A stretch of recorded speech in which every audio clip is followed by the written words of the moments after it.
Good morning, good afternoon, good evening, everyone. Welcome to the July 13th Tridium Talk. My name is Bob Newbaum, and it's a pleasure to be with you all today. For today's Tridium Talk, we'll be focusing on a couple of our Niagara Marketplace sellers and their content. Hopefully, you'll learn something useful today that can enhance your overall Niagara experience.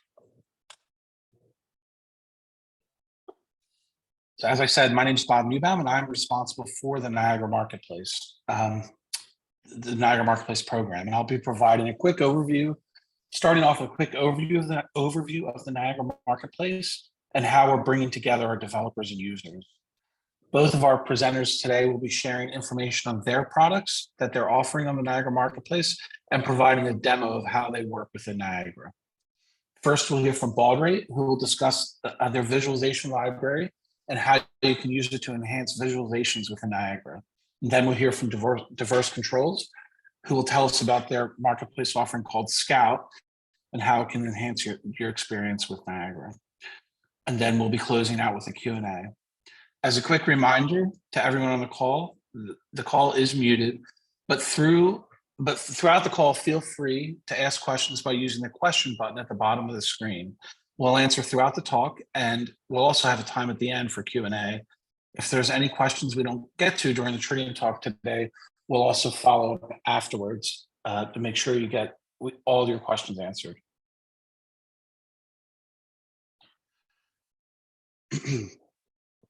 So as many of you are aware of the Niagara Marketplace, it's been part of Tridium and Niagara for many years.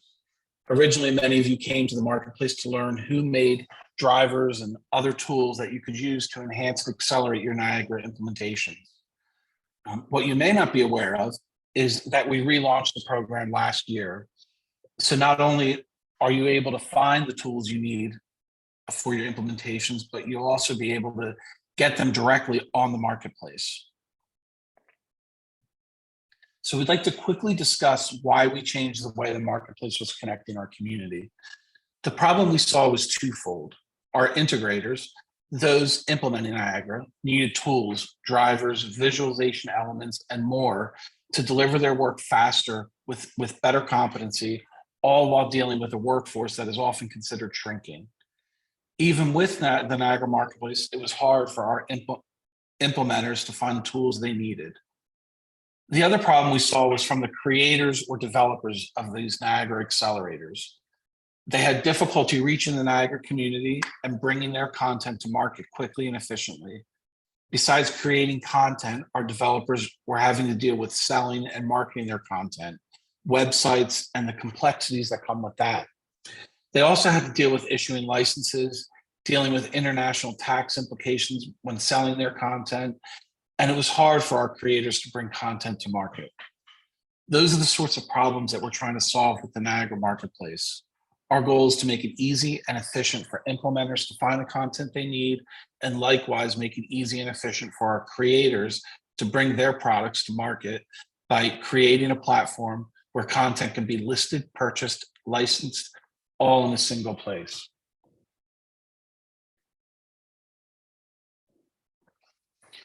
So the Niagara Marketplace is attempting to cut the complexity for the Niagara community by empowering our buyers to connect directly with content creators, making it easy to find content, try it often, and buy it, license it, all within a single platform. We're also cutting the complexity for our sellers, providing personalized storefronts where they can offer their content directly to the Niagara community with the possibility of utilizing integrated Niagara licensing to simplify the selling process. So I'd encourage everyone on the call, if you have not, I would go to the Niagara Marketplace. It's just niagaramarketplace.com and log in using your existing Niagara community account. So that's the overview of the marketplace. And with that, I'm going to hand it off to Alex from Baudrate. Thank you, Bob. Hello, my name is Alex Kovac. I'm a developer in the company Baudrate. We are a software house developing products for building automation and for Tridium Niagara. Mostly we do drivers for legacy BMS systems, smart devices, PLCs, as well as bespoke development for our client. So let me introduce some of our products, which might be interesting for Niagara developers. Hope you can see my screen. So Schneider Electric TSC Xenta, it's a popular legacy BMS system. Xenta programmable controllers communicate with proprietary protocol on top of Loanworks. The driver can discover devices and points, read and write into them, modify Xenta schedules, import histories, and received alarms. Danfoss AdaptCool. It's a control system for commercial and industrial refrigeration, popular in the food industry. There could be 100 refrigerators in a single supermarket, and with this driver, they could all be monitored by Niagara. OCPP, or Open Charge Point Protocol, a protocol for electrical vehicle chargers. In some countries, pretty much every new project with car parking spaces has chargers now. And this driver allows you to monitor them as well as do demand limiting. So in a hot summer day, when chillers are working, you can automatically limit the power available for electrical vehicles. Automated logic, our driver can get access to all values and all devices connected to automated logic front-end software web control. Silent Unitron, the company was recently bought by ABB. This is a proprietary protocol. Niagara communicates with silent controllers via IP. You can discover, read and write points, modify schedules, import histories. Driver for SMI, or standard motor interface. This is a protocol for blinds and shutters, something like DALI, but for motors. EcoStructure, Schneider Electric. This is the latest Schneider Electric BMS system. An interesting thing about our driver is that we have two versions of it. A client, which is a typical Niagara driver, and the server, which allows Niagara to become an integral part of EcoStructure system, so Schneider Electric engineers can discover Niagara points as EcoStructure points. Schneider Electric Ion, a family of energy meters. Very powerful devices, and one of their most interesting features is waveform capture. So in case of power disruption, they can capture voltages and currents in time with microsecond precision. And our driver allows us to import these waveforms into Niagara as histories and view them. IEC 62056, this is a protocol for different kind of meters used mainly by energy suppliers, but also used for sub-metering in some countries. And our driver allows to monitor all regular metering values out of them. Lutron, it's a lighting and blind control system for premium residential and commercial market. Andover Infinite, a popular BMS system. Our driver communicates via IP in native Andover protocol, so a single JACE or supervisor can connect to many IP and field controllers at the same time. InfluxDB. This is a time series database which can be used free of charge on premises or on cloud. The most popular use case for it is to serve data to Grafana, a well-known dashboarding platform. And our driver allows to export Niagara histories into InfluxDB as well as import Niagara histories out of InfluxDB. In addition to these drivers, there is one more product which I find the most interesting, and it is what I'm going to demonstrate today. We call it Data Analytics and Visualization Library. It's a graphical widget library based on Plotly.js, a very popular JavaScript library in machine learning and data analytics industry. There are over 40 unique chart types, fundamental ones like bar, pie, scatter, line, area, specialized like heat map, Sankey, sunburst, business ones, statistical ones, 3D charts, maps, the list goes on.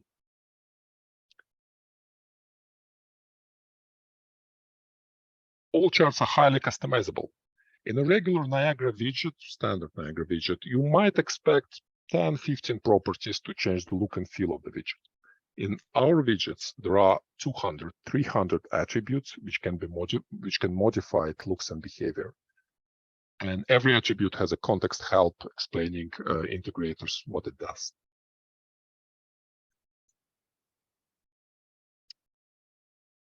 All charts are interactive. An end user can control some of its aspects like zoom in or scroll. There are multiple types of bindings. So we can show real-time values, Niagara real-time values like numeric points, histories, series transforms, BQL and EQL queries. For historical values, there are advanced time range selectors and rollups. So you can compare the values for the first 5 days of this week to, let's say, 5 days, 3 weeks ago. There's a reporting and PDF generation. There are trend lines and forecasts. So you can, for example, forecast energy consumption for the next month. And there is a co-pilot. And it is better to see this feature in real life. So let me show how it works.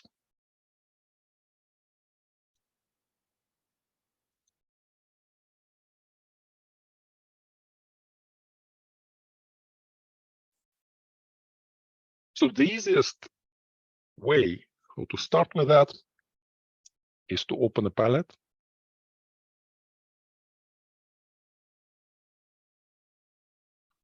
And drag and drop some of the examples out of it. Let me show them. So all these examples are already bound to some dummy data that we have in the station. Some of these data are real-time, some of them are historical. So you could instantly see how they look like.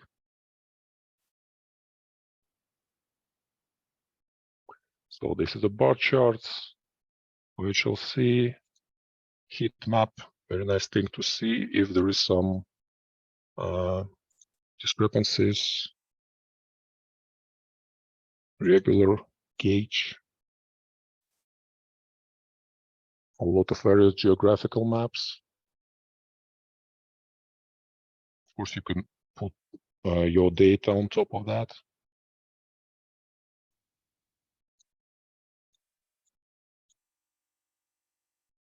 Polar charts. Sankey chart. This is a great chart to show energy transformation for complex sites. Of course, there is a scatter, which is basically pretty much like line chart. And we can use the same scatter for both historical values and for real-time values to show the temperature curves, for example. And there are a few specialized charts that we created on top of that as well. One is the psychrometrics. So if you deal with ventilation, you probably know what it is.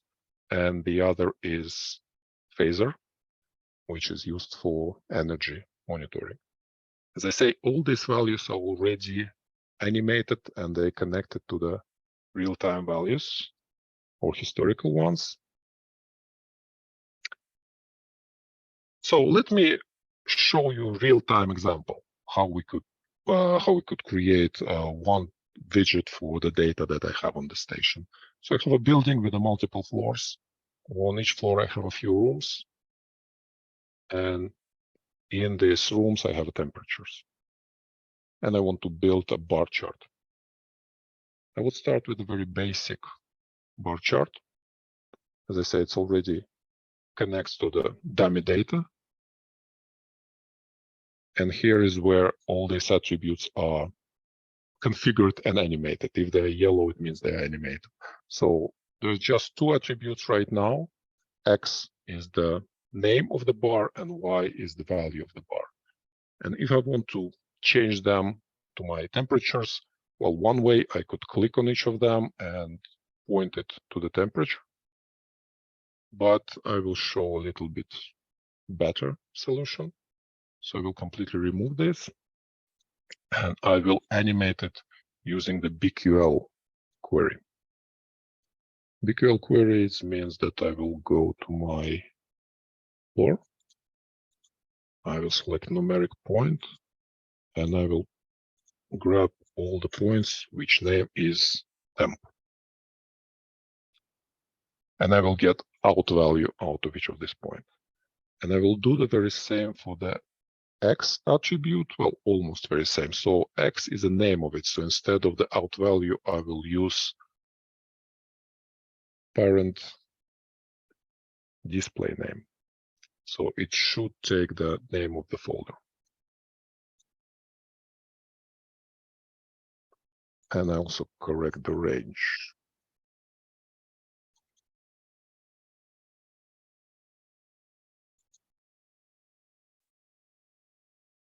That's it. So it's a real-time values, they're all moving. And the advantage why I use the BQL is that I can easily create more rooms with the same point.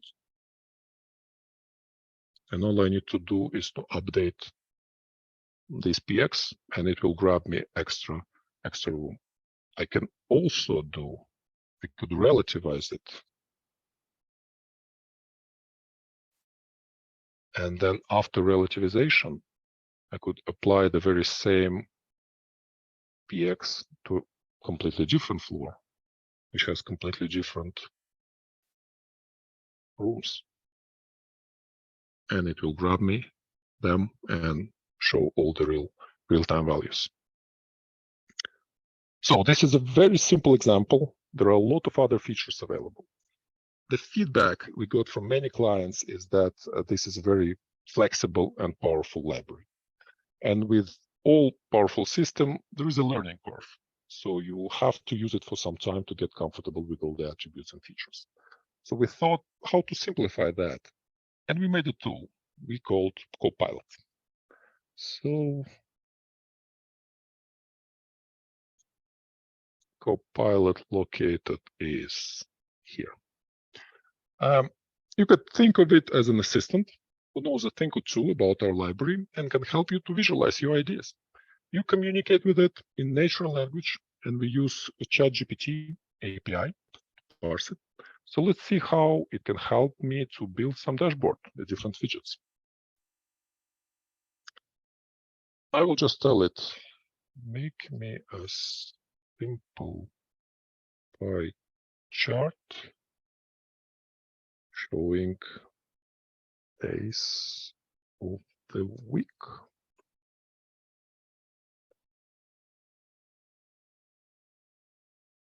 It relies on API, so sometimes it's very quick, sometimes it's a little bit slow. So right now it created me this chart, and as we can see, there is a Monday, Tuesday, Wednesday. So that's what I wanted. It looks good. Just all the values are the same, which is a little bit unrealistic. So I will tell it change values to random.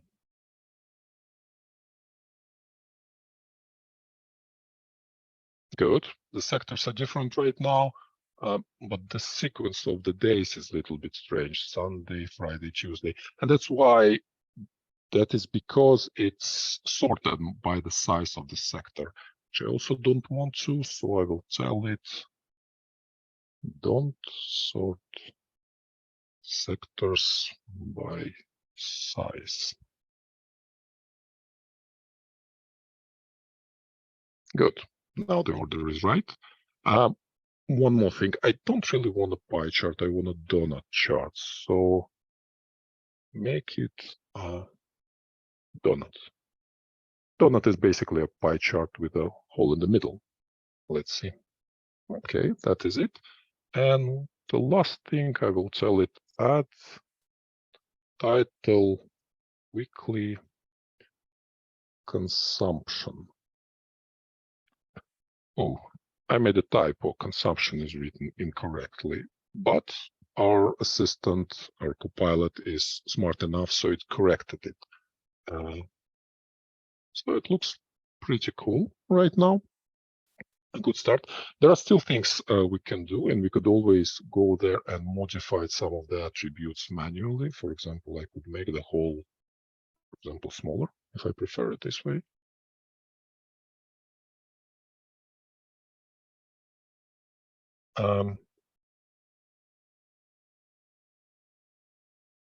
All the values are static right now. We have to animate them to real-time values or to the histories. But I don't do it right now. I will just demonstrate how to build something a little bit more complicated. So make me a bar chart for temperatures in rooms on level 1.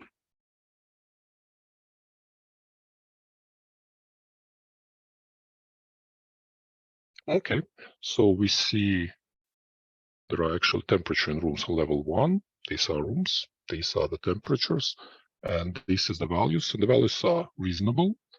We're talking about Celsius. So let me try something else. I want the maximum temperature to be shown in red, and we could do it. We could automatically change the colors dynamically. So make room for red.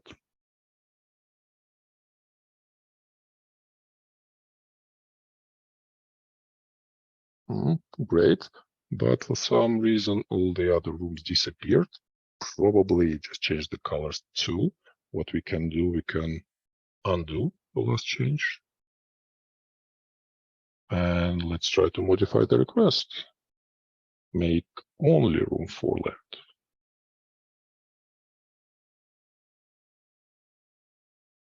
Okay, now it's better. Oops.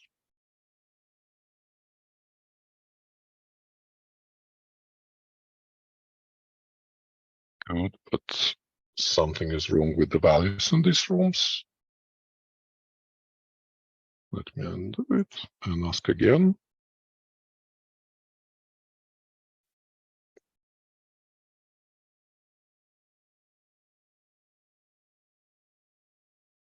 Okay, it decided to assign different colors, which is fine for now.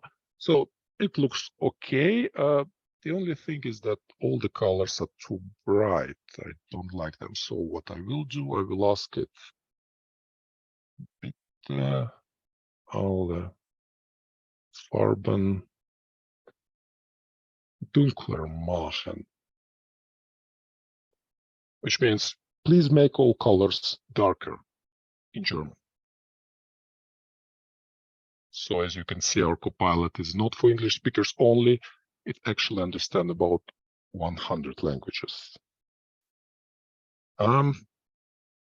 Let's try one more thing, a little bit more complex widget. Make a sunburst chart with 3 levels and 4 values on each level. So sunburst is something like a pie chart or donut chart, but with multiple levels. Hopefully it will be able to create it for me. Something went wrong, I believe. Let me try again. Sometimes you need to ask a couple of times, so maybe add please. It works better. Okay, yeah, this is, I expected something a little bit more interesting, but that's fine. So that is sunburst chart.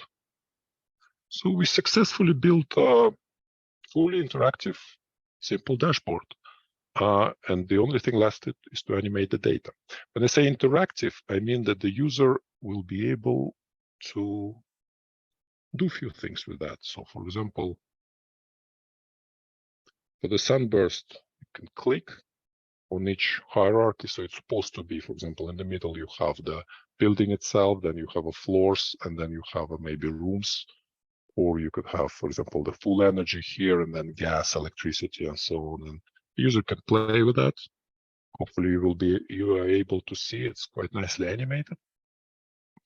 For the bar chart, the user can zoom in, select certain bar charts, and for the pie charts, it can switch off some of the sectors.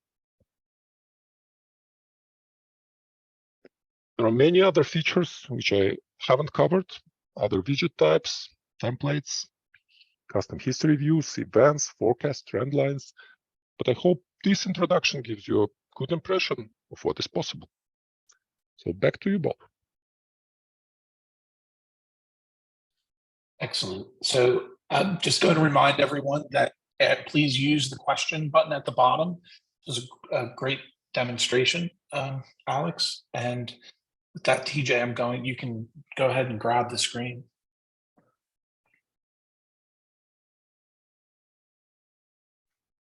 All right, thanks, Bob. Okay.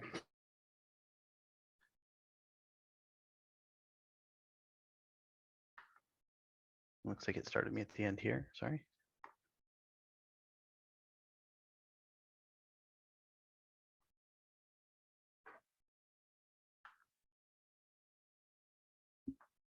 Okay, thanks again for joining us today, everybody. I'm TJ Swires with Diverse Controls, and we are here to talk about a product that we created called Scout.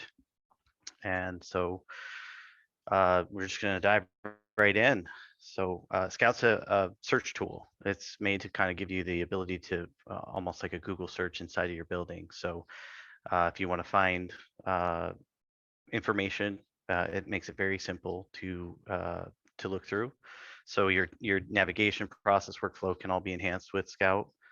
It works with all third-party BACnet compatible Niagara systems, 4.10 and up for Workbench and web. And we do also have web-only versions available for 4.6 through 4.9. So what does it do? Scout allows us to search by point names, point display names, and tags. You can set, override, and auto or release override on all of your points. You have the ability to multi-edit points of the same type. So that allows you to make a lot of very large, quick changes to multiple systems, rooms, floors, however you want to use that system. And then you also are able to quickly search for fault, overridden, or stale points. And the ability to export those points to a text file as you see fit. So what's the benefit to a controls contractor or a system integrator? This can help enhance your customer support. So your employees will be able to get through the system faster, find what they need, make changes on the fly. And there's no need for additional design. So if somebody's on an older system or one that was maybe poorly designed, or you took something over from someone else, it's not your standard, this can be added to really help speed up finding data through for your customers. And reach out to us if you want to become a reseller, because we do have some options to make that a revenue stream for other vendors. How does this help the end customer or the facilities operator? So this gives you the ability to easily search for control temps, faults, stales, overrides. The multi-edit, as I mentioned before, allows you to do big changes to lots of systems all at once. So if you have an event or a party or something where you want to change the temperature down a little bit because you're going to have a lot of people in that room, that's pretty abnormal. You could change the whole office all at once, or all the rooms that people will be in very easily. And then once that event is completed, you can release that override on all those rooms. So just one example of many things that you can do here.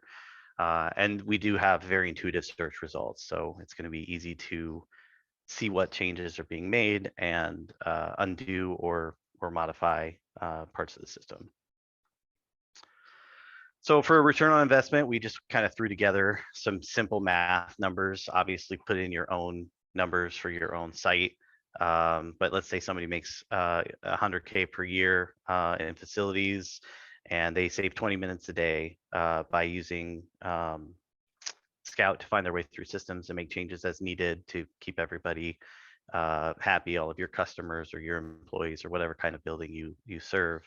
That comes out to about $80 a week in efficiencies that you've gained, where that person can spend their time on more valuable stuff. Obviously, if that's per employee, so if you have 10 employees, then multiply by 10. But put in your own numbers there, and maybe it's only saving some people 5 minutes a day, maybe it's saving you an hour. So just some basic information there to understand it. So it's easier to see than it is to talk about through a presentation. So we will also demo our product. So let's just go ahead and pull up Scout and see it in action.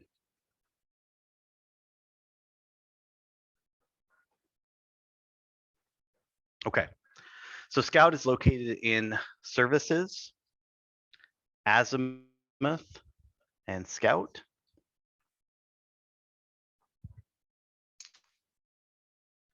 And just a heads up here, in order to see the widget, the user does need admin read write or RW for their role.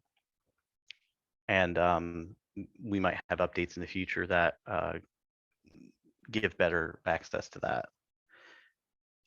So there's multiple ways to search. Scout can search by point name, display name, point tags, device names. And when you're searching for like a name or display name, it does allow partial search terms. And so you could put FA and you'd be able to find your fans, or if you mistype, you miss the R in room, OOM will still find room temperature. You are able to search for multiple points by separating search terms with a semicolon, and that does need to be directly against it with no space. So you'll see it does not search multiples unless the space is gone. So you put that all in there, and you can do multiple search, and you can do more than 2 or 3 if you need to. All right, we do also have the ability to search for every point in the BACnet network just by leaving the search field empty. So that's just a wildcard, and that will search the whole place. If you have a big station with a lot of points, this can take a little while. So keep that in mind. Another functionality that Scout has is the ability to search for faults, stales, overridden. So you just type in what you're looking for and get a list of those types of points that fall under those categories. Toggling the search devices button.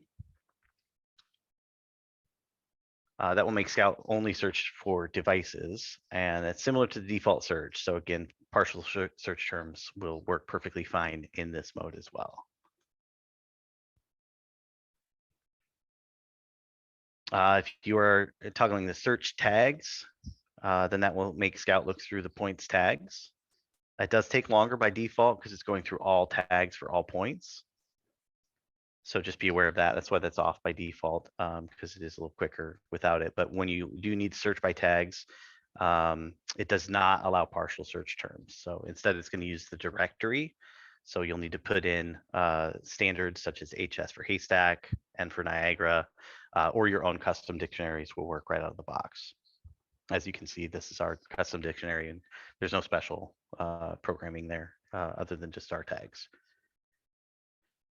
If you toggle both search devices and search tags, it will search the associated devices that match that.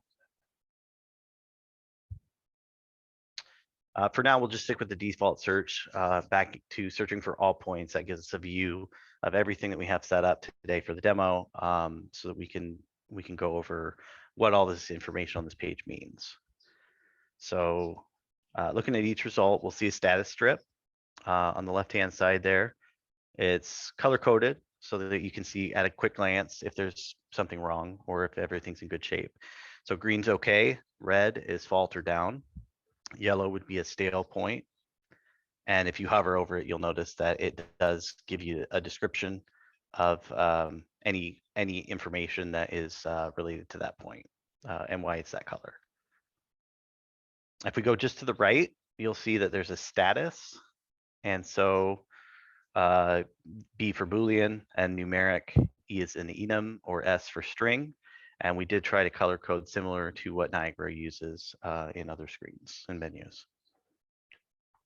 Next to that, we have the point display name and the device name underneath that. After that, you'll see an icon that shows that the point, if it is not writable, you'll see this icon here. So it's very easy to identify that you cannot make changes to that point. And then next we have the points value. So all the way on the right side, you'll see the value listed there, and it will show the priority array as well, and it's also colored purple when the point is overridden. so that there's a clear visual indicator to let you know any points that are in override. It is possible to double click on the point. That will give you the points view if you have a view set up. If you do not have a view set up, it brings you to the property sheet. And so that's an easy way to get around and make changes in your system. In the top, you'll notice in the center, this is where you change the points values. So the values are changed based upon what point type is selected. If you do multiple points in order to make a change, you'll notice the arrow on the top of the screen if the points are not the same type. That way you do not have the ability to put junk data in there. You can only make changes like a group change to points that can accept that type of information. Multiple points can be selected with standard options. This is similar to other programs with shift click, grabs everything in between, or control will allow you to toggle on or off individual selections. Once you have the point selected, you can go ahead and enter the value at the top. So you can either set or override. Auto will ignore the values that you've entered, and it will release the overridden value. So that basically clears out any changes that you've made. EMER buttons are the emergency override and emergency auto. They're only available to administrative users. So if you are not an administrative user, those will not show up for you. And then lastly, as I mentioned before, there's the ability to export. So anything that's showing in your search results is able to be exported with that button. And the exports will just become a text file underneath files, Azimuth and Scout. So, and we're happy to take any questions at the end, but that is Scout in a nutshell. So thanks everybody, and Bob, back to you. Thank you, TJ. Excellent. Let me just grab the screen here. So just as a reminder, all of the content that was demoed today is available on the marketplace. And if you've not been to the new marketplace, I would encourage everyone to go to Niagara-marketplace.com to check out what's available. Actually, looking at the question window, I don't see any new questions. We did answer a couple. So I think we're good on Q&A unless anybody has anything they want to add quickly to the Q&A window while I wrap it up here. But I think if you joined late or want to listen through this again, all of the content is available, or this session was recorded and is available on Tridium.com under the events tab. And actually, great question, Katrina, because that's what I just answered.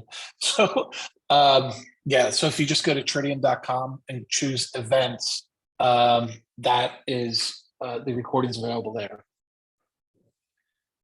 So with that, I thank everyone for their time today, and look forward to the next Tridium Talk, where you can, the next Tridium Talk and or the next Marketplace Content Spotlight. So thank you, everyone.